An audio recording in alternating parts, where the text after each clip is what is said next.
My name is Don Murray, and Albert really set a nice tone in that African American history really is about ordinary people. And too often when we think about it, we think about, I call it the hit makers or the headline makers. And one of the things I thought, the reason why we selected the theme, Walking into African American History, Different Paths to the Future, is the fact that you don't know any of these people sitting up here. None of these people sitting up here are famous at this point in time, and history is ongoing. And one of the things that you learn very early is that you need to begin to think of yourself as part of history. I'm going to do a quick introduction to the panel just so you'll have a feel for the people. All these people sitting up here, before I introduce them individually, are native Washingtonians. 3 of the 4 are graduates of district high schools, 2 at Banneker, 1 at Dunbar. Kevin is the exception. Kevin grew up in Ward 7 and was plucked out and sent to Lawrence Academy. And so in many ways, he was recognized as being one of the students that had potential, and they picked him out. The other students all graduated from district high schools. And I think that's important to say.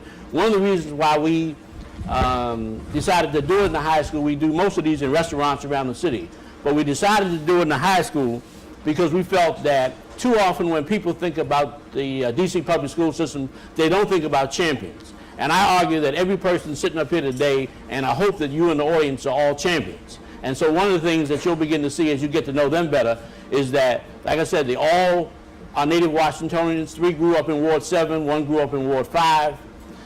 2 of them are graduates of historically black colleges and universities, Angetta from Howard, Mossi from Morehouse. 2 of them are graduates of predominantly white universities. Kevin went to Stanford, and Deidre graduated from the University of Southern California. So what that says to me, and what it should say to you, is that you should have no cap on your dreams.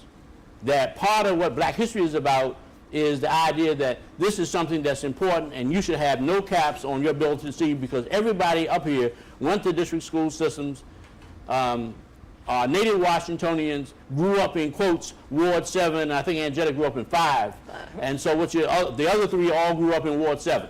So what we're talking about is people that grew up in the city, and they're sitting up on the stage today, and I'm going to stop at this point to introduce. We have Deidre Jarvis, and Deidre's not going to say this, but both her mom and dad and her whole family is distinguished. Her mother is Martha Jarvis, who is one of the outstanding sculptors, and her dad, as I saw in the paper, just took a job with the Congressional Black Caucus. We have Kevin Anderson, and I'll let them tell you what they do. Kevin is a person I got to know through the politics when I was involved in politics in Ward 7, and Kevin is a wonderful person, and he'll tell you about what he's doing now. Next we have Deidre Gantt. Deidre is another person who I think what we were trying to do is to give you a sense that not one gender achieves anything, but that people achieve based on what they do. And the last person is Mossi Tull. I've known Mossi and Jetta probably all my life. And I would be remiss if I didn't introduce my 92-year-old mother, Rosa Murray, who is sitting there. Because black history is about how do you connect the present with the past. And I just say this for myself. I was a teacher for 25 years at the University of Maryland, Baltimore County in the African American Studies program. My wife's family, just so you have a sense of them, is my wife's mother was Dr. Letitia Wood Brown, who was the first black to graduate from Harvard University in history. And her dad was one of the chief aides to A. Philip Randolph. So again, what you see is black history is about ordinary people. I'm going to start this conversation off by asking them. This is going to be a combination of I call big questions and little questions. And we're going to start off with the big question. And this is for all the panelists. If you had your entire generation as a captive audience, what would you say to them about the value and power of African American history and culture in shaping their lives and maybe your life? And we'll start with Mossi. Wow. You know, Mr. Murray, the fact that you had that wonderful introduction, and then you turned it over to me. You know, I read Essence magazine, and I would think that one of the young ladies would speak first. But no, being a graduate of Morehouse, I'm always ready to talk. Again, I wanted to thank everybody for allowing me to come and speak with you. There's a phrase that Reverend Jackson uses in many instances, he says, pretext without context is subtext. Pretext without context is subtext. And one of the things that I think is on a lot of our minds, of course, is this latest presidential election. And they're both sides of the aisle, Republicans and Democrats. There are people like me that are more Democrats and that have a biased admiration for Barack Obama. And so he's running for president. And I think in many instances, particularly in a modern political discourse, and you want to understand history, is that what Barack Obama has done in running for presidency in the last maybe 30, 40 years is part of a continuum that started when Shirley Chisholm ran for president in 1972. She's an African-American congresswoman from New York, and she was not successful as a Democratic nominee. And then Reverend Jackson ran in 84 and 88, which was really making as a trailblazer to show that an African-American could not only run for president, but could win several primaries. And so when he won several of the southern states, whether it was South Carolina or even Michigan in 88, it allowed the environment and allowed the country, it kind of germinated the soil so that a black guy from Hawaii, whose mother was from Kansas, his father's from Kenya or something, went to Harvard and was a community activist. He's a one-term U.S. senator, although he'd been a state senator for I think 8 years. He can run for president and be taken credibly. And so a lot of times people think that political folks, and particularly someone that's as impressive as Barack Obama, he just kind of plops into American life, and he's just kind of, what does it say, like Zeus, you know, he's just full blown, he's just right there. But there are things that happen in history that allow for someone like that to kind of come up through the ranks. And so as young people, I think that's one of the things where you can have history that can be kind of new. I mean, I'm 34, so anything 20 years is kind of young to me. And so history, relative history, can be almost present, and kind of put that into context. Okay, let me just do this one more time. I want to make sure everybody got the question. If you had your entire generation as a captive audience, what one or two things would you say to them about the value and power of African American history and culture in shaping their lives? Okay. Well, I'm glad that you let me go after Brother Mossi here. It's Mossi. After Brother Mossi here. And I thought about this. This is the only question that we knew we would be asked. And so this will probably be my most articulate response. But I think you really kind of touched on the recency of history. And for me, I think one of the things, if I had my whole generation in front of me, would be to emphasize that just like every other people who are a part of the American culture now, our history stretches way back before we got to America. And that our history in America is really just one chapter in a really, really long story. And so we need to be diligent because it's not a lot of information, it's not a lot of emphasis put on teaching us how far back our history goes, and a lot of that information is lost to time. And it's not just for the sake of us knowing, but for us to be able to draw strength from that and to be able to put into context our experience here in America. And being that we were born here in captivity, and all of what we're seeing now is a result of how we first came here. And so we have to look at ourselves as we're in rebuilding mode. A lot of the things that whole civilization, that whole history that we had from the dawn of time has been, in many ways, has been fractured. And so we have to rebuild, and we have to put all of our resources, all of our knowledge, all of our money, all of our skills and talents toward trying to rebuild what has been destroyed among us so that we can feel good about ourselves when we look in our communities, so we can feel whole and we can feel healthy and we can be proud of ourselves, not because of what we have on, but because of who we are and what we contribute to our lives, to our little brothers and sisters, to our grandmothers, and to our whole society. So, all I gotta say is wow. I'll turn it over to Kevin. Well, first I'd like to give Don a great deal of thanks, and say it's certainly a pleasure, and I feel very flattered to be invited. And also just to also be back in McKinley. Just to give a quick bit of history, before I went away to high school up in suburban Massachusetts, in the fall of 1991 was the first year that Banneker Academic High School was instituted. And also McKinley, then McKinley Technical Senior High School, had a pre-engineering program. I was about to get on that path, and then I went away to Lawrence Academy. So it's real good to be back in the throes of DC public schools and to be back and to be back home. But to give a quick response to the question, having the captive audience about what African American history means to us and what I would extend, I would just beg everyone to really take a look and try and peel back the onion to see the tremendous worldly and global examples of courage and faith that have not only established this country but have changed the world. Our folks, our history, the places where we come from, our ancestors, if you wind the tape all the way back through history, prehistory, going through Western civilization, the establishment of the West, any brand or genre of thinking, of moral establishment, of human achievement, of human accomplishment, our folks are right there involved in it. And even recent, documented African American history and the things that we look at that Madi talked about in the political machinations of how we as a people and how as a culture we've been able to thrive, you can pull those very two clear examples of courage and faith.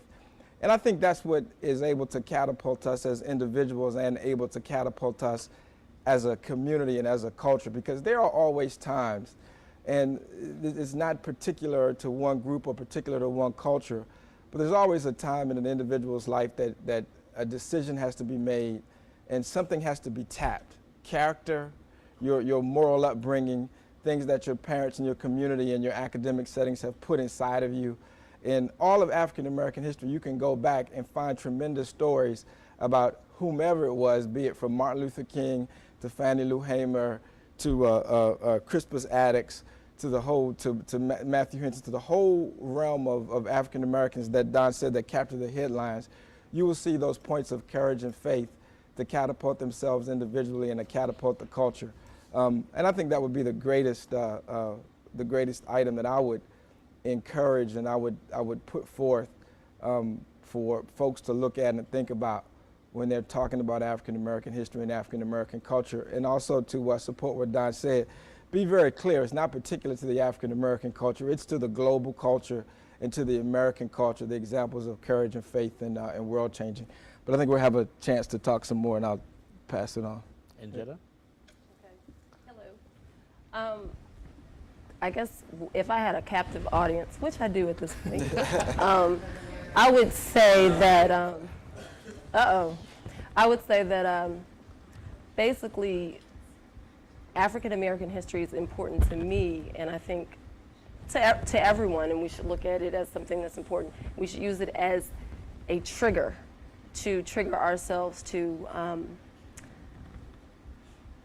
know that we can actually affect the future and affect the present based on what we're doing presently. So the way I'm looking at it is African American history, when we know the stories of our past, and as everyone explained, historically, prehistory, prior to us coming to this country, we use these as the triggers to let us know that we could actually change the future and change based on what we think and what we do today at this moment. And I guess what I'm trying to say, I'm going to use an example. I was having a conversation with a good friend of mine a while ago, and it was very disturbing, and I'm sure a lot of you all have had conversations like this or gotten information from people where we were talking and somehow we got on the subject of everything he was saying was just so negative about black people, and this person was black, but everything out of their mouth was, it was a negative point. Oh, black people do this, we're this, and we do this, and it was just so negative. And I said, well, wait a minute. I said, well, do you love black people? And do you know what he said? He said, no. And I had to actually question myself, because I said, I'm sitting here with someone that I considered to be a friend, and they're actually telling me they don't like black people, meaning they don't like me or themselves. And then I had to say, well, do you want to love black people? And then they actually said, they had to sit and think. Like, why should you have to think of whether you want to even love who you are? Then I said, well, do you want to love black people? I said, let me give him one more chance. Still couldn't give it to me. And I realized, I was like, okay, you know what, that's sad. And the thing is, I think a lot of people feel that, like, I'm 32 now, and I know the process that has gotten me to the point where I think the way I think today. There are times when I felt humiliated hearing certain things about our culture, our history. And then, you move through it, you learn about it, you realize, oh my God, I was blind. I was insane to believe that these things are humiliating, or maybe some of the things were humiliating. Long story short, what I'm trying to say is, we literally, the little thoughts that we have every single day, that sometimes they don't even come to the consciousness, but those little sparks are literally pieces that are creating the future every single day and creating the history that we've known from the past, and from what everyone's saying there, it's creating our history. And I think it's very important that we are creating our history every single day. And one of the things that I just want to kind of point out is the whole concept from physics and quantum physics and quantum theory is that the amount of energy in one little atom, the amount of energy in that atom is actually 1 trillion times more energy than all the stars in the universe out 20 light years.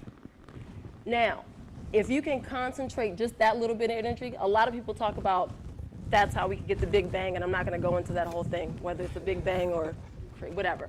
But if you can get that amount of energy from something that small, it's like that's how our thoughts are, and it's like every time you come encounter with someone that thinks the way my friend was thinking, and that's not to say that I totally don't have moments where I go in a store, I'm like, service black businesses and black service. You know, we say these things, and we know it's not true, but we say these things, and these are the things I think, these little moments that we have to address and say to ourselves every day so that we can recreate and continue to actually have history move forward in the ways that we want to have it move forward. So the bottom line is, the way I'm looking at it is, we create our history every single day based on the small, little, minuscule thoughts that we have or don't have. And I'm saying we need to plant information in there that is going to be supportive to who we are and to who's come before us and also who's going to come after us. So that's about it. Let me just say, I think one of the things that you begin to get a sense of is who these people are. And I want you to get a larger sense in how they think.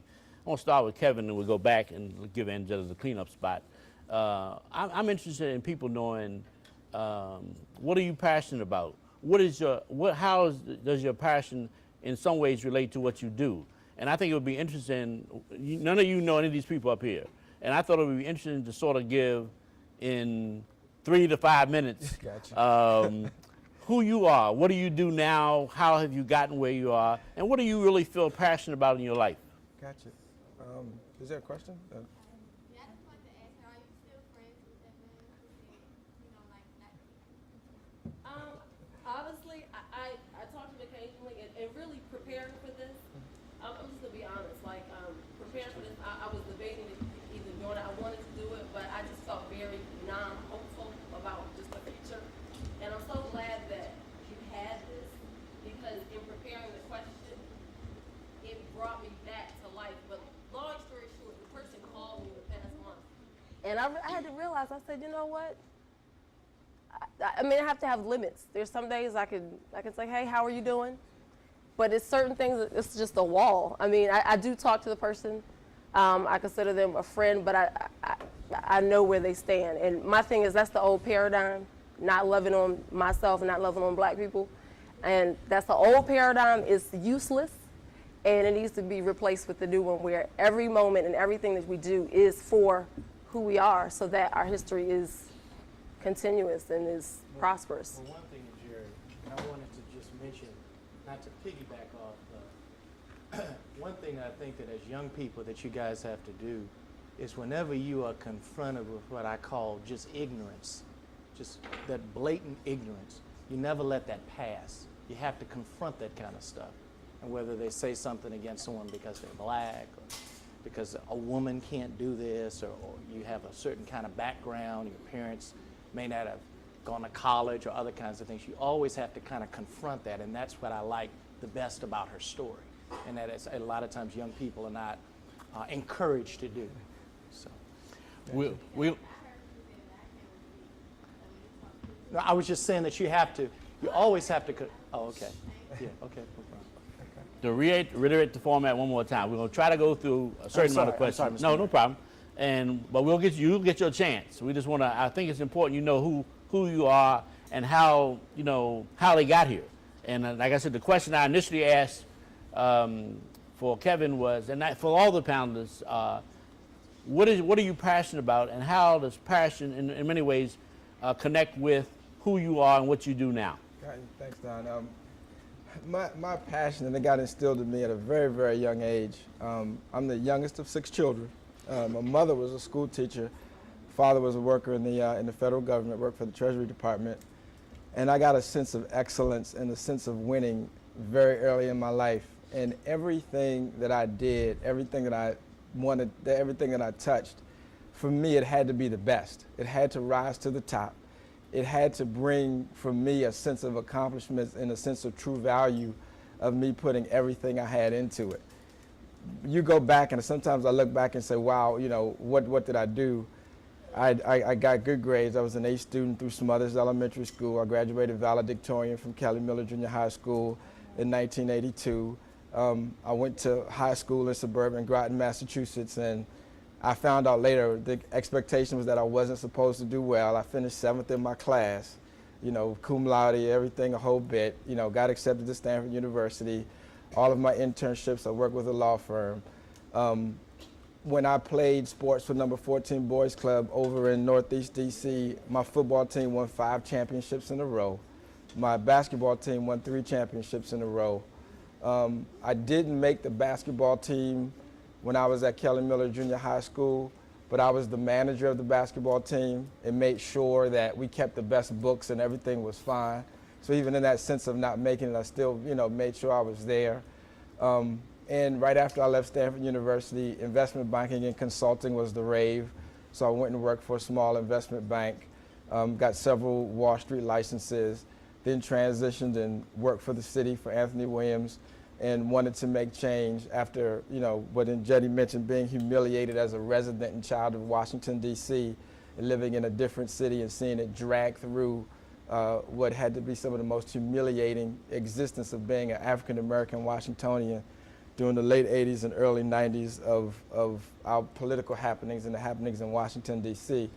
And so also I became chief financial officer for a local small development firm that I would garner to say we've been very successful, and my contributions there have helped, push it forward. And the company's in a very good position to be a standing institution and a very effective institution. And right now I'm the chief executive officer of a workforce housing land trust that's designed to be a major tool at affecting the workforce affordability housing situation in Washington, D.C. My mission is over the next 3 years is to place 1,000 units of workforce affordable housing and 10,000 over the next 10. Lord willing and the creek don't rise, I'm gonna do my best and everything to make it happen for Washington, D.C.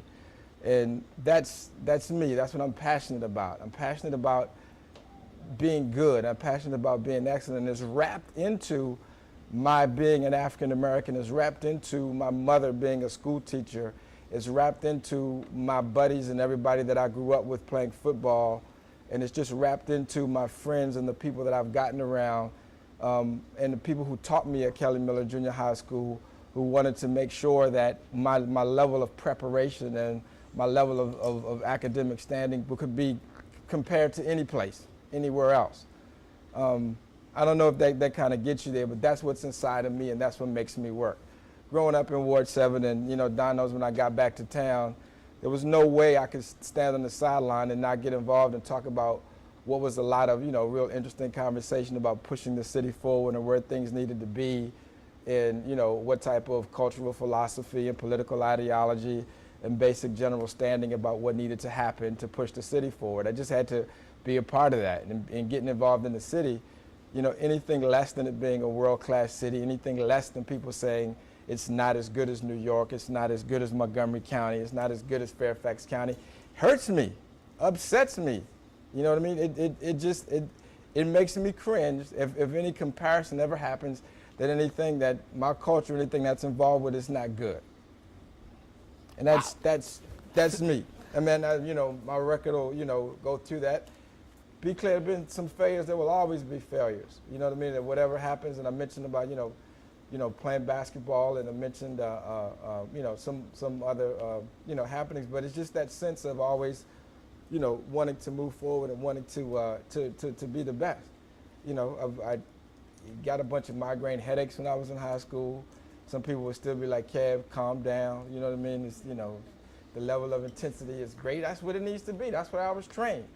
You know, and that's what it needs to be. And I think anything less, you know, given, you know, cultural circumstances, given available circumstances, it needs to happen.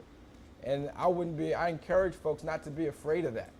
Not to be afraid of the work and intensity and passion that comes along with trying to be the best, with trying to get every answer right on your calculus test, every answer right on your physics test, every answer right on your IT test, learning the whole thing all the way through. There's nothing wrong with that. If it's not the goal, then you know, it's out of balance for me. You know what I mean? And that's just kind of my take. That's me. You know? Yeah. You know? I'm fired up. Deidre? Well, as someone else who went to Kelly Miller, I feel like wow. I can comfortably, you know, I mean, and I say that because, like you asked, what am I passionate about? And it really, I guess, starts with that community, that Ward 7 community, that Deanwood community, because so much of who I am was because of a result of the investment that the people there put into me at a time when I didn't even realize that they were investing in me. At a time when they were making me do things and go places. We had to go to the Folger Theater. We had to go to a ballet recital. We had to go to a concert that I didn't care about, could not care less about, wasn't really interested in. But those were investments that they were putting in me so that it would broaden my understanding of the world. And I guess if you ask what am I passionate about and how does what I do connect to that, I think it's really trying to deposit something in the people around me that will sustain them through when they go outside of DC or when they go even within their own community and they're faced with resistance or they're faced with people questioning why they do what they do. I started teaching at Prince George's Community College a few years ago. I teach English there, and what I realized is the best way for me to make a contribution to the community is to figure out what I'm good at and to try to share that with the other people around me. And so I teach English because I was a writer from the time I could basically hold a pen.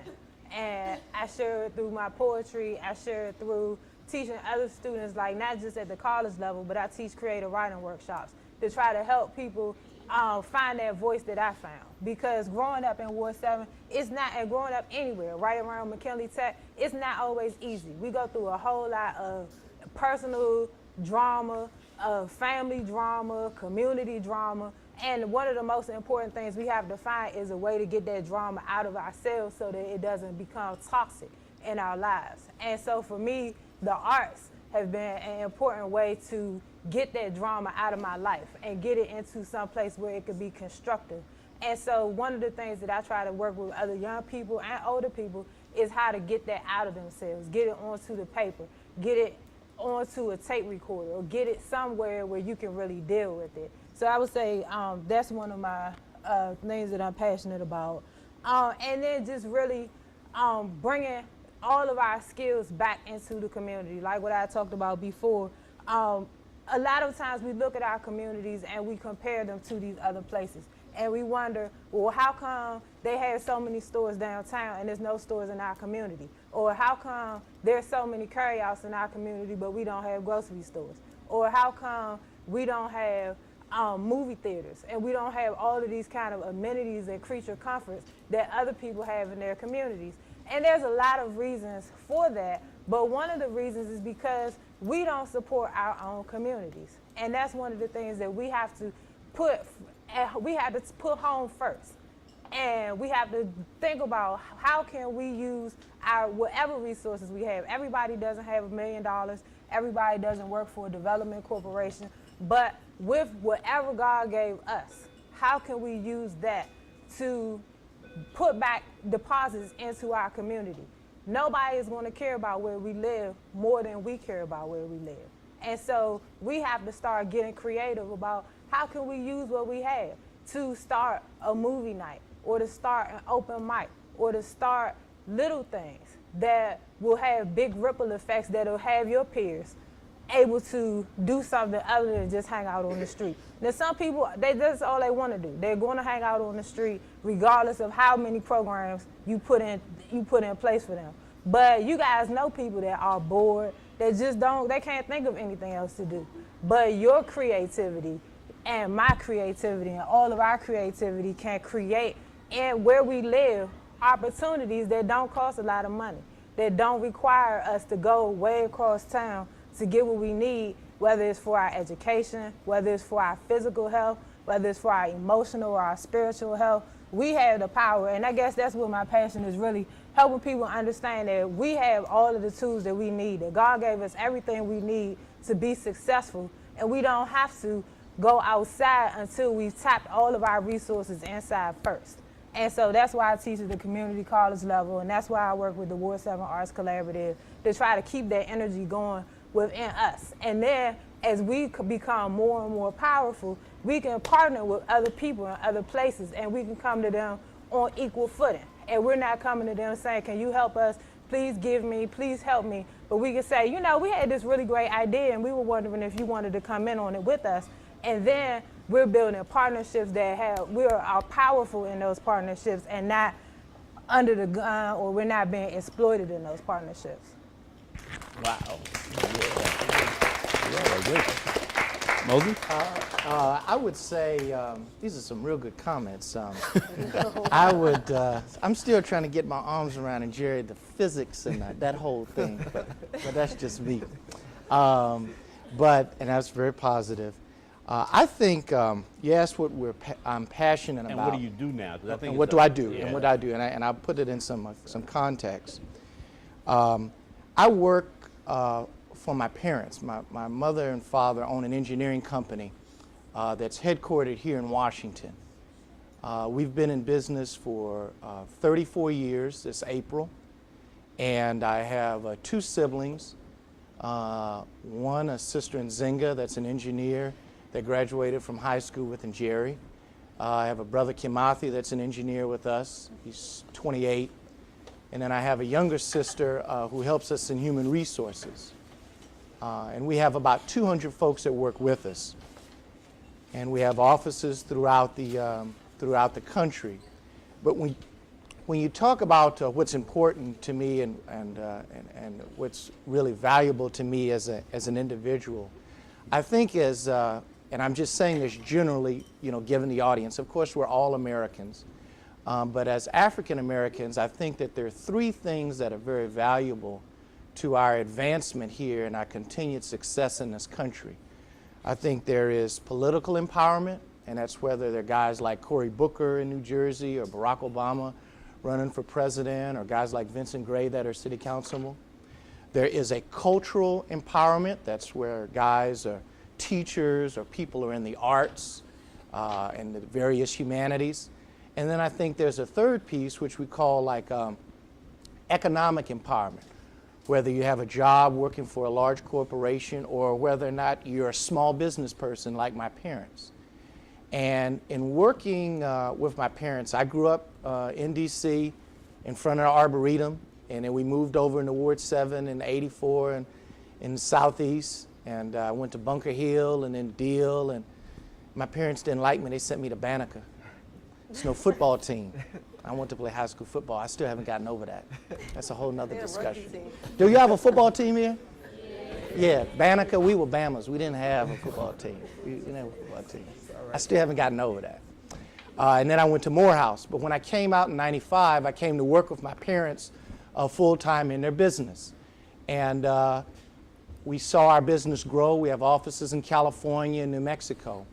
But one of the things I think that happens in a small business, people say, oh, you work for your parents, you take 3-hour lunch breaks, you take vacations, and you get to hang out, you get to come in late. It's really not like that. It's that way in the movies or maybe for certain elected officials, you know, but it's not that way in real life, okay? And so what my life is based on, and my siblings and my mother and father, is hard work, dedication, and a tremendous amount of delayed gratification and sacrifice. And I'll give you guys an example. I told you I came out of Morehouse and I was living here in Washington, working with my parents in a variety of different roles. But we have an office in Albuquerque, New Mexico, and that's roughly some 3,000 miles away from you. So we were working on a really large proposal, and at the time we had about 40 employees in Albuquerque, and I would go to Albuquerque maybe once every 3 months for a couple of days. So I was living in Albuquerque, and we had a guy managing that operation. And I'm 34, and the guy was about 20 years older than me. And I think he resented that I was younger than him. But that's beyond the point. So we were doing a proposal, and the manager acted like a jerk, and I had to fire the guy. So I fired the guy, and when we fired the guy, I called my father, and I said, well, Dad, this guy did this, and he messed up, and I had to fire him. So he said, well, that's fantastic, Mossi. You'll move out there and stay out there for the next 6 months until we find someone to run it. And I said, of course, sir. Yeah, no problem. Fantastic. So then as I put the phone down and I was thinking, what just happened? Now, most people would not understand the kind of paradigm and what happened in that instance. And what I did, guys, is I moved out to Albuquerque. I lived there for 9 months. I was there from the last week of September to 4th of July weekend. And it was very different. It was culturally isolating. I listened to Video Soul 3 times a day because there were a lot of people in this room that didn't look like you guys. It's very different. But what you do is when you have to sacrifice and when you have to do certain things to make what your family business is working, you do that sacrifice. And while we are a small business, what I view of what we do in our business is I view it as service. Dr. King said, service is the rent we pay for the space we occupy. And so that's what I view what I do at Jackson and Tull, my parents' business. And I view that a similar way, whether it's a cultural thing that I spoke about earlier, or even guys that are in politics. So that's, I guess, a little bit of trying to have that stick-to-itiveness and that kind of thing. Jetta? Okay. I'm a little more selfish than everybody I think of here. My passions have always been, well, let me start by saying this. I totally agree with you about like pushing forward and trying to do the best you can do, try to get the 100 on the test, try to get every answer right. But I guess I'm gonna take it from a point, when I got to college, I'm not kidding, I didn't realize that you could really enjoy your life. Like you could enjoy the things that you do, and you could actually do something you really enjoy doing versus doing things that, well, I know this is the right thing to do, or this is the path that my parents said to do, or this is the path that society says to do. But when I'm in it, I'm choking, and I can't breathe, and I don't like it. And I can't get all 100 of them on the test. Sorry, but I can't. I just can't. And that's just me. I'm not saying that other people can't do that, but that's where I was when I got to college, and little by little I started realizing just doing just the little small things that I enjoy doing day by day. And my background, I started out as a dancer for several years. I taught dance. I was ballet dancer, modern, traditional West African, and my minor is in dance from Howard University. But in the process of being a dancer, I was always very concerned with what I was going to eat. Don't get me wrong, I was never one of those people that was like, I'm not going to eat this. I was a honey bun eater, potato chips. I always knew I would never give up donuts and never give up French fries. Anyway, but there was a point where I started realizing, you know what, I really want to treat dancers as athletes and kind of focus in that area. And I grew up in a house where my mother was very, very, very concerned about what we ate and how it was prepared, where you bought it. So anyway, it just kind of pushed me into this focus on health and fitness. And so I'm actually a registered dietitian licensed in DC and Maryland, and I do consulting work privately, but I also work for independent clinics working with kidney patients that have renal disease.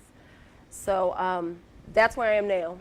But in order not to suffocate and choke, I sing, and I have to do it on a regular basis. And I can tell when my world feels like it's closing on me, it's because I haven't performed enough, I haven't written enough, I haven't just sung in my bathroom enough.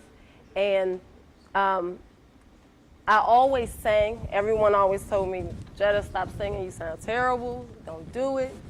And I was afraid to sing in public, and I wouldn't sing in public, but I loved doing it. So then I finally just decided, you know what, I'm gonna just find that one person that enjoys what I do. It could be 1,000 people in the audience. I'm singing to the one that enjoys what I do. And that's how I started moving forward, just singing. And then I fronted several bands in this area.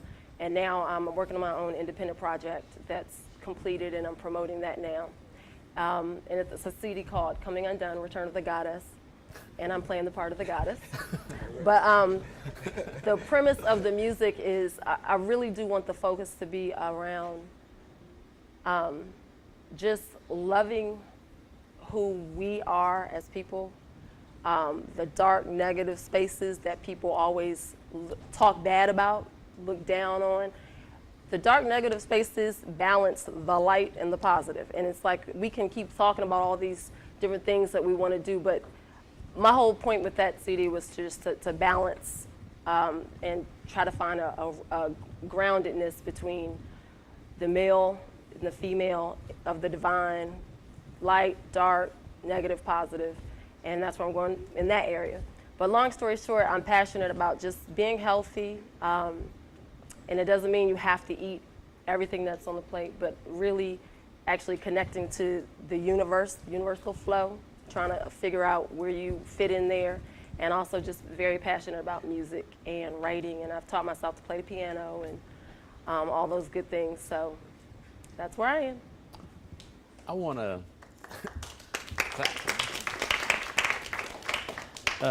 to ask them about 2 more questions, and then I'm going to open it up to give you a chance to ask any question you might want to ask. And I'm going to start with this side of the panel first. What 2 living African Americans do you most admire, and why?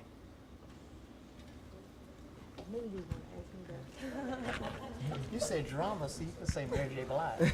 Oh, she's a Capricorn, hey. 2 most African Americans. What 2 living African Americans do you most admire, and why?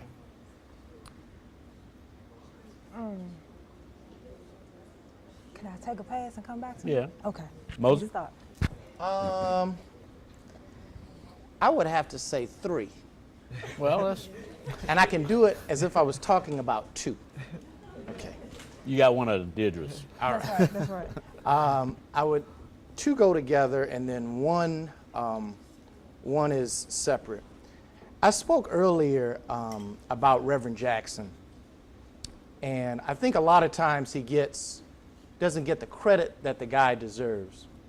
Now, I spoke earlier about the fact that he laid the groundwork for Barack Obama to actually be able to run for president here in 2008. But you kind of take it back and you look at what he did in 1984 and 88. And I may get the numbers wrong a little bit, Mr. Murray, but you can kind of correct me. When he ran for president in 84, I think he registered something like 5 million voters or something like that. And then, in many instances, those 5 million voters were in the southern states. Now, that's from Maryland down to Florida over to Texas. And what happened was in '86, because a lot of these folks that registered to vote were African Americans, and they were in these southern states, these folks that registered to vote voted not only in '84 when they were registered, but they voted in '86 when there was a Senate election. And that was able to turn the Senate, which had been controlled by Republicans, to Democrats. This is one guy does this. Then in '88, when he ran for president again, I think he registered something like 7 million voters or 8 million voters, something crazy like that, which is heroic. He won the Michigan primary, which was kind of like, in a way, Barack Obama won in the Iowa primary. And then he Of course, he won South Carolina, but that was really amazing. Well, what ended up happening is, every 10 years, they've got the census tract, the guys that come out and say, how many people are in your house and that kind of stuff. But what the census tract does, it not only says how many people are in the United States, but it also has a big impact on what the representation is for Congress, like how many people are registered, the congressional districts. And so what happened was, because he registered all of those folks in 1988, in 1990 when they did the census, the redistricting happened, and the Congressional Black Caucus in 1989 had 23 folks that were black congressmen. There weren't any in the Senate. Well, when they did the redistricting, it went from 23 to 40, which is amazing. It doubled. So you say, here's a guy that had an exponential impact on in the political landscape of the United States. And so a place like Georgia that used to have 1 black congressman has 4. It's amazing. A place like Florida that had 1, I think, has 3 or something like that. North Carolina had none, has 2. And so that is, it's incredible. A lot of times people don't talk about it, but here you have one individual who had that exponential impact on American political life, in addition to going to Serbia and getting those hostages out, and Syria and getting those hostages out. And then I think the other 2 people, and I'm not just saying this, that's my mother there, Mrs. Tull. She may or may not put her hand up, or she put her hand up. Is my mother and father, because on a day in, day out basis, what I was able to see is their hard work and their dedication and their tremendous sacrifice. And dealing in a business, while we started off doing one thing, designing bridges and roads, we kind of evolved our business into doing stuff for aerospace, with satellites and that kind of stuff. And it's kind of like being a foot doctor and then you become a heart surgeon. You say, wow, how do you do that? And all the different things that come under managing different projects and managing different employees. So, and they did it together. So that's why I would say 3. I cheated, but that's why I would say 3.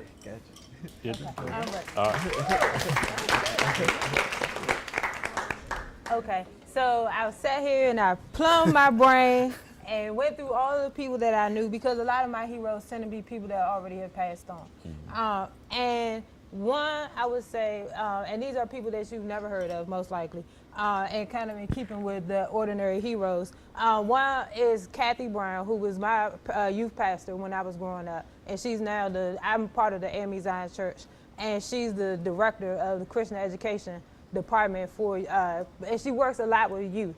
And I would say her because a lot of, when I was growing up, she was really a big role model for me. And now I teach Sunday school, I teach the youth Sunday school class, and those were things that she did. And I would say that in a lot of ways, I pattern my work with young people after some of the things that she deposited in me, in terms of being a reader, in terms of being culturally aware. Some of the early books that I was exposed to that really shaped how I think and shaped my approach to all of the work that I do. One was Countering the Conspiracy to Destroy Black Boys by Jawanza Kunjufu. And I read that when I was about your age. I was in the 9th grade at Kelly Miller when I read that book. One was called Her Story, and it was about rites of passage programs for young women.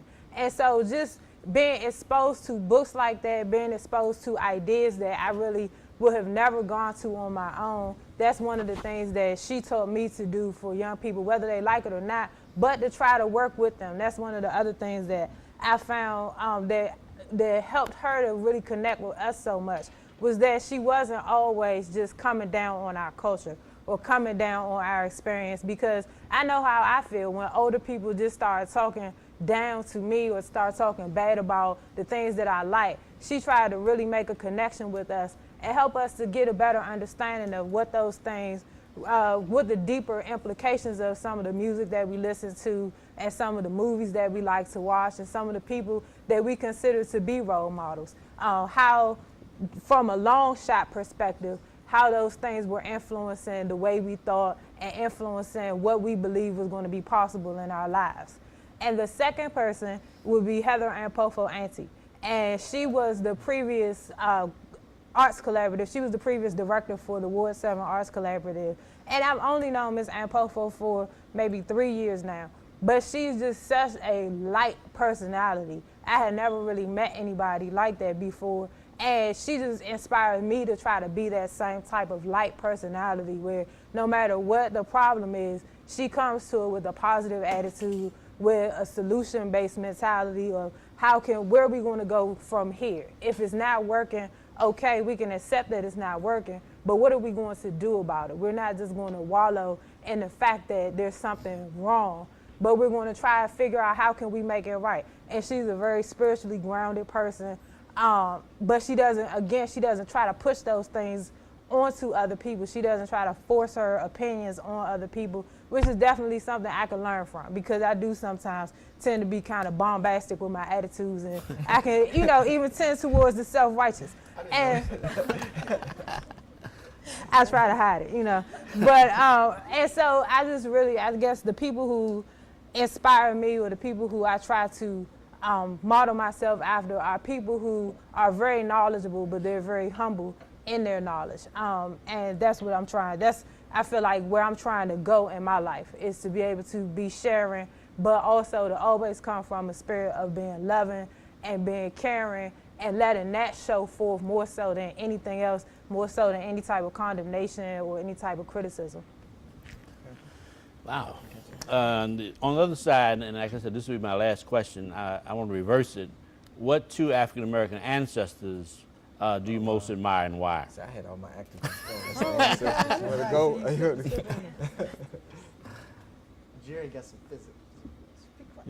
You want to start? You Jeff? Me? Yeah. Oh my gosh. Okay. Wow. Okay. I'm gonna say the woman who I studied dance under, Doris Jones, and the reason I say that is her story is really incredible. Whether you like ballet or not, you don't have to love it. You don't have to like it, but who she is and what she pushed for and what she achieved has impacted me tremendously. And tons of people, thousands of people that have come through DC and beyond. She was African-American, female, grew up in Boston. She actually had to, she wanted to learn ballet. She wanted to dance, and she ended up starting very late, like around, she was in her teens, late teens. And that's usually very, very late to start dancing, at least ballet. And one of the things that she had to do, she asked this one woman who taught dance, and they told her she couldn't come to the classes because it wasn't integrated. It was whites only class, and the teacher said she could come and take lessons from her in the evening, hush hush, don't let anybody know. And she went every day, and she saved up her money, and she would pay, like 25 cents and take her lessons each day. And she ended up learning the vocabulary and being proficient enough to come down to DC and having the opportunity to actually open one of the first black ballet schools in the country. And she actually had one of the only black ballet companies before Dance State of Harlem, was the Capitol Ballet Company. And she ran that, and she took students over to Russia. She had the first African-American student to make it to the finals in Varna, Russia, their ballet competition. That is very, very, very rare. Still not happening. And there's this person, the student that actually went to Roosevelt High School, Sandra Fortune Green. And long story short, Doris Jones basically transformed a lot of lives and allowed people to pursue things that they may have never thought that they could attempt to even do, and that was just ballet and dance. And a lot of those dancers that came through her school didn't stick with just ballet. A lot went on to do different dance forms. A lot of dancers that you've heard of, a lot of people coming through. George Balanchine from New York City Ballet went through there. Hinton Battle, he's on Broadway.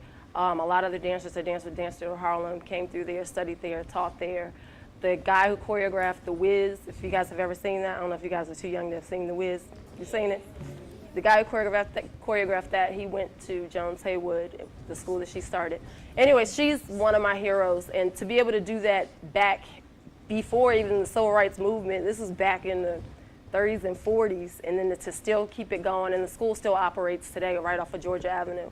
So I would definitely say she's one of my heroes. wow. I'm gonna go back to way back in school when we had to do reports on Mary McLeod with them because what she did on $1, I mean, and just to know that I need to educate these people and not just, there's so many, but I'm gonna end with her, just to know that you can do something that seems almost impossible and to actually get it done and start a school and open a school where, those are my two for now. Kevin?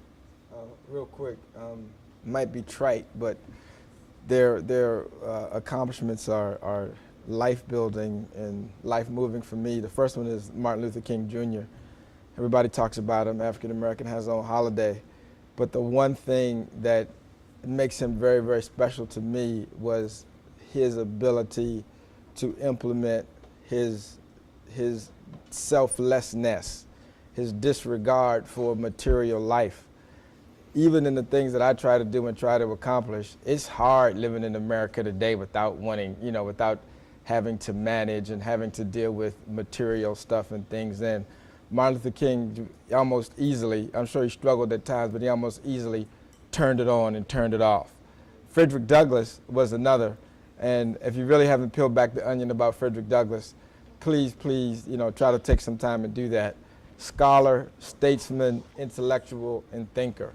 Those are the really, really major things that I like about those two ancestors that are really, really special to me, that when their names come up, they mean special things. Yeah.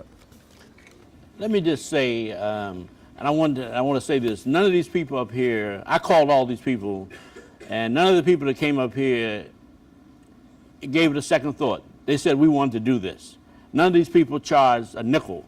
I mean, as you listen to them talk, one of the things that has come across is that these are wonderful people.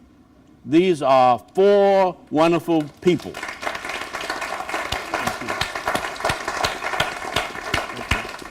And I think that has to be said. I think that, and I think I'm saying this to a larger audience. These are all native Washingtonians. These are all people that grew up in this city, that know this city, that have stories about this city.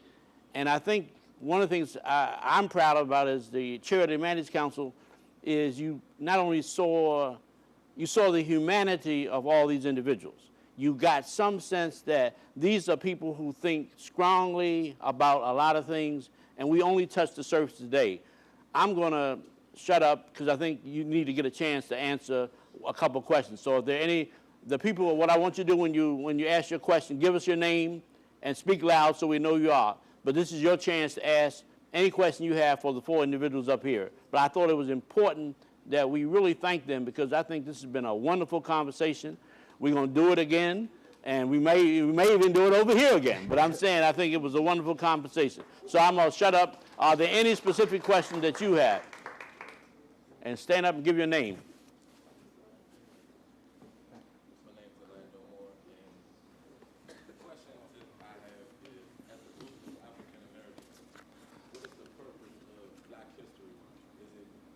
That's a good question.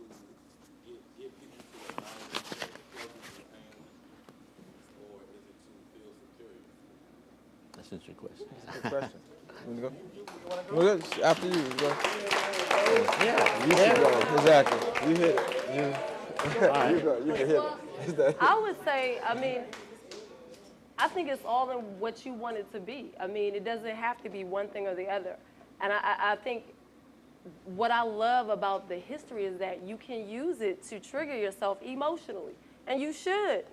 Like, you should get angry over things that your grandparents, your great-grandparents, or even that you're going through today. You should get angry over certain things. And you should feel pride and love for certain things. So, I mean, I don't think it should be limited to a month. I think it should be, really, yeah, and I know you weren't just, you're just putting the question out there, but it has to be an ongoing, every day, every moment, every millisecond that goes by, concentrating on it and proactively pushing forward for the betterment of who we are, Black people. And tell people that. I don't care if someone who is not Black says, I was talking to a friend of mine, he's Latino, and he was saying, when I told him I was doing this, he was like, Black power, that's right, power to the people. And I said, you know what, I'll take it. I will take it. You don't have to be Black to give it to me, but, you know, give me that energy, I'll take it. If you're gonna be positive towards me, I love it. I don't care who you are. But if you're gonna be negative and put me down in certain areas, then we need to talk and rethink this and readdress. But I think you can use it, and I think you should feel superior in certain places. And it's not to put somebody down, but it's just to build yourself up. And it's not to say that someone's lower or higher or whatever, but it's just to have pride in who you are and love who you are genuinely, and be able to really be emotional about it and actually call it like you see it, call it for what it really is. If you don't like that aspect of it, maybe you don't like it, but it's there and it's going to trigger you, and use it. Use that energy to do something to better all of us. You want to go? Yeah. Sure. Orlando, it's a fantastic question. I think it comes from some feelings of saying, wow, why do we celebrate sometimes such little things? Why do we, you know, why is there a celebration for someone to say, oh, wow, he's the first Black person to learn how to drive a car, or something like that? Something that may, on the surface, appear to be really insignificant. But like Njeri said, it has to be there because there's an awful lot of space that I've experienced, and I've seen my friends and others experience, of self-hatred. And it's there for me, for people who still think it's okay to use the N-word. It's there to make sure that that undergirding is there for a lot of us who may not have the family, communal, moral, or social spirit to really understand that we can get a place of self-love and morality from our own space. It's hard out here for a lot, and I think it still needs to be there. I don't think it's there for superiority. It's definitely not there to, you know, for any crutch, but it needs to be celebrated more. But that's why it's there, and we need to celebrate more. We need to probably gather our arms around and collectively look at it, because at times, you know, when it gets dark in all of our emotional and moral lives, things like that, in my opinion, need to happen, and it needs to be there. Because I believe there are times when we all visit that place at some point. Sometimes it can be triggered by cultural issues.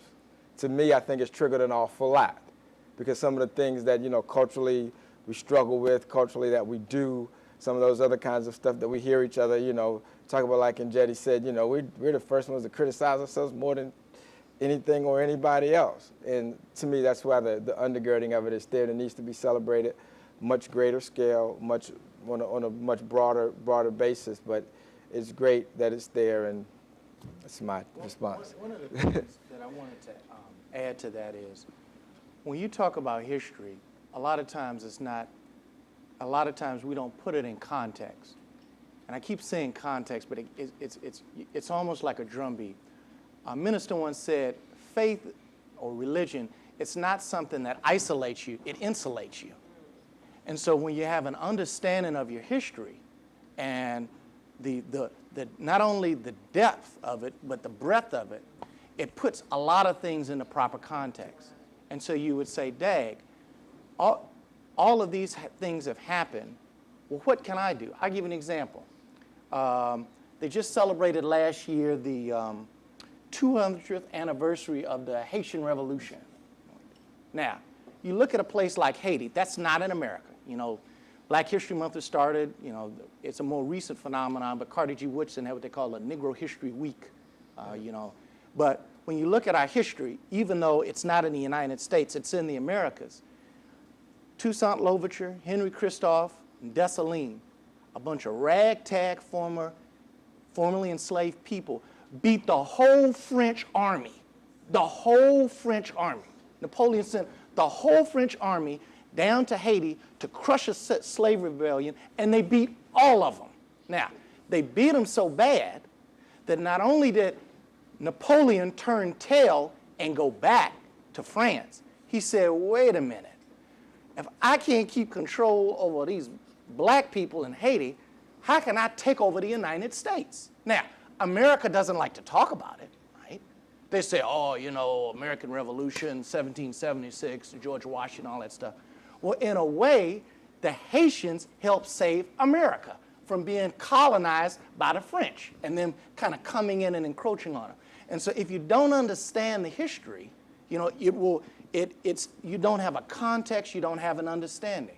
And so other folks, and it's not a thing of being superior, it's being proud of who you are. We built this whole country, the whole country, everything. There's this book that just came out about blacks that built the Capitol. We built that thing for free. African Americans, we built it for free. We were laborers, but we were also artisans and all of that stuff. And that great big kind of Statue of Freedom to show you how amazing this country is was carved by a African American that was enslaved that did the steel sculpture. He was a slave, but he was doing a Statue of Freedom. Man, that's amazing. So it's a heroic kind of thing, and what has happened in the past is we have not been taught, or the mainstream society has devalued us. And so it's almost us embracing us being proud of who we are. And the interesting thing is, because you know African Americans are always antecedent, we always do things a lot of times before other folks do. Not that it's bad, or not that we're better than anybody, but part of us being proud of our history as African Americans, having black history, has allowed the women's movement in many instances. And so you have someone like Hillary Clinton that literally can run for president, you know, so they don't talk about it. Or you were talking about your Hispanic friend.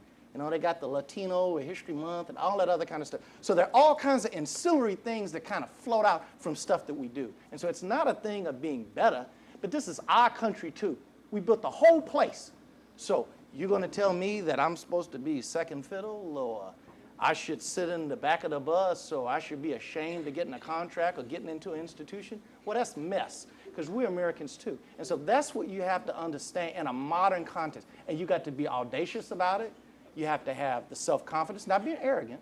You want to be self-confident, and you just keep moving forward. So that's what I think history and black history does, because you read about that stuff. I mean, and this is the last thing, and I'll stop. But if you look at, you know, we talked about black colleges. And even though I went to Morehouse, I think that African Americans should go to any college, because our ancestors paid for all these places for the last couple of centuries. Our tax dollars and our labor, so we should go anywhere we want. That's right. But if you look at African Americans from the end of slavery in 1865 to like 1890, we're literally in the shadow of slavery. We created 140 institutions, of which 114 are still around today. We did that at our depths as a people in this country. Man, that's heroic. You say, dang, at the end of the Civil War, we didn't have any land, we didn't have any money, we were practically like serfs, S-E-R-F-S. We had nothing. I mean, we were supposed to be like what the Native Americans, just nothing. But we built up all of those institutions. So you say, dang, that's heroic. So you say in 2008, you know, we got the internet, you know, we got magazines, we got a little bit of money, got some credit cards. So what can you do now? See, with all these other kinds of resources, and it's a heroic thing that we can kind of go back to at all times. I didn't mean to ramble, but I think it's serious. Can I just add one thing on to what you said about all history, the book? There's a really good book, just to piggyback on what Mossi was saying, about putting the movement back into teaching civil rights teaching. And it is an excellent, excellent, excellent resource. And actually, Mr. Murray's daughter worked on that book, edited it. But I'm telling you, there's information in there. There's so many missing pieces and links that you may get a piece of the history, but you don't get all of it. So then you don't get the full picture. Or you may get the history, but it's written in a way that is like so watered down and easy and light. And it really points that out, and you read through and you're like, oh my gosh, you know, I never really considered that. So anyway, that's just another piece if you want to move forward once you leave here. Just getting that book is excellent. And my daughter wrote it, so I mean. One of the things I want to say, and I'm going to take one other question, but I have to say this. I think that one of the things that came in your question is, and I say this for the brothers sitting on the front row, I call them the sleep brothers in terms of a certain extent. Part of what I got to say is you got to have passion and conviction about what you want to do. And I'm not doing this to say this. I think that one of the things I have to say this is I respect people, and one of the reasons I said what I said is that half of what we have to do is to have enthusiasm and energy about the fact we can learn anything we want to now. There is no boundaries on anything that we can do. And part of what we've got to do is you got to realize that you may not be passionate about, in this case, African American history and culture. I want you to be passionate about something. And so I'm just saying this as to the whole audience sitting here, that I think part of it is too many young people in 2008 are passionate about nothing. They have energy about nothing. And I think part of what I'm saying is I think that I want you to be passionate. I would rather have you, I taught for 25 years, and I would rather have my students challenge me, put me to the test, say, Mr. Murray, I don't believe that, make me go out and do research, because I think part of it is that I want you to come to me and say, I want to learn more. And this is what this is about. This whole day is about how can we engage you to begin to think about yourselves and think about you as an African American and think about how you can contribute. Because the last part of this presentation was walking into the future. And you're the future. The people sitting in this room are the future. And I hope what we try to do is to at least stimulate you to begin to think about how to do it. I'm going to shut up, take one more question. Two, yeah, several more. Come on. Tell me your name. I want you to know your name, who you are.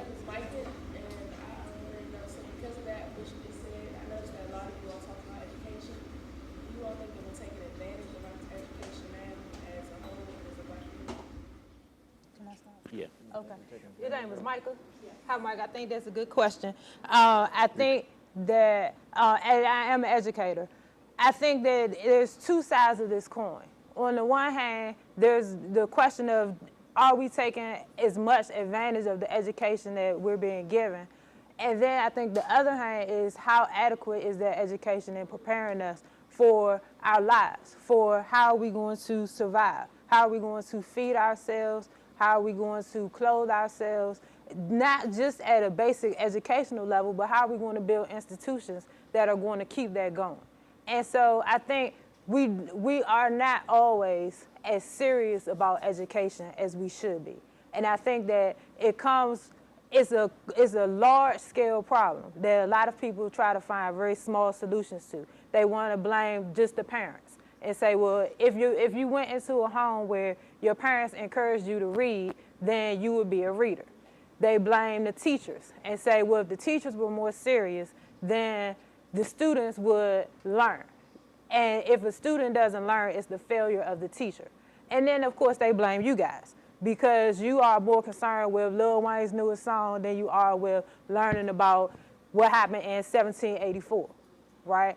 And so I think that the reality is all of these questions. Then, of course, the last one is that they blame the curriculum. That if the curriculum was more culturally relevant or if it was more related to what you needed to know for your own survival, then you would pay more attention. And I think that all four of those are valid concerns. And I think it takes all four. It takes the students, the parents, the teachers, and the people who are in charge of the curriculum to really come together and take a serious look at what are we preparing you guys for? Are we just preparing you to be cashiers? Are we just preparing you to take advantage of the intellectual economy that is shaping America right now? Most of the jobs that people who didn't know how to use computers were manufacturing jobs. And most of those jobs are not here anymore. And that's just a fact of the way our world has shaken out right now. Because of things like NAFTA, because of the expense of supporting an American worker in a country where we do have labor laws that prevent them from paying you 25 cents an hour to stitch T-shirts together. Because of that, you don't have the luxury of just saying, well, I'm going to go find a factory job. There's not a lot of jobs like that anymore. So you have to be mentally prepared, or you're going to be doing like or you have to have a trade, you have to have a degree, or you're going to be in the service industry. You're going to be working at a hotel or working at a restaurant or working as a janitor or something like that, because that's where the economy is heading. But are you being told that before you get to the point of college or before you get to the point of being out of the 12th grade and having to face, am I going to live with my mom for the rest of my life? Or am I going to live off a girl for the rest of my life? Or am I going to just hustle and, get into the trap and the dope game for the rest of my life? Like, how am I going to survive? And that, I think, is the main thing that education needs to be teaching you guys, and that's what our responsibility is as citizens, is to get involved in that process and to really hold the feet to the fire for the parents and for the students and for the teachers and for the administrators so that the education system is responsive to your needs. Now, I think it also goes to the parents, and I'm not going to take too long, but it does go to the parents because if, no matter how good your teacher is, if your mama doesn't respect your teacher, you are not likely to respect your teacher. If you go to school and your friends tell you, you know, oh, we don't have to do no homework, school sucks, I don't even want to go to college, but you know that your mama's going to jump in that, you know, in your butt when you get home, if you haven't done your homework, then there's more incentive for you to do it, right? So it takes all of those, like all of those various elements in order for the education system to work. And we have to recognize, to get back to the, you know, the history part of it, that we came into, like when we first were here for the first couple 100 years, we couldn't be educated. Like it was against the law. And the people like Frederick Douglass really risked their lives to become educated. But then as we got, like once affirmative action came into place and the education laws came into place, we entered a system that had been historically set up for the people who were oppressing us. And it was them telling their stories of how they were going to maintain control over the world. And so we enter into that system, and you read a lot of people who, that first generation of people who were going into predominantly white colleges, and I went to a predominantly white college, it can really do a number on your head.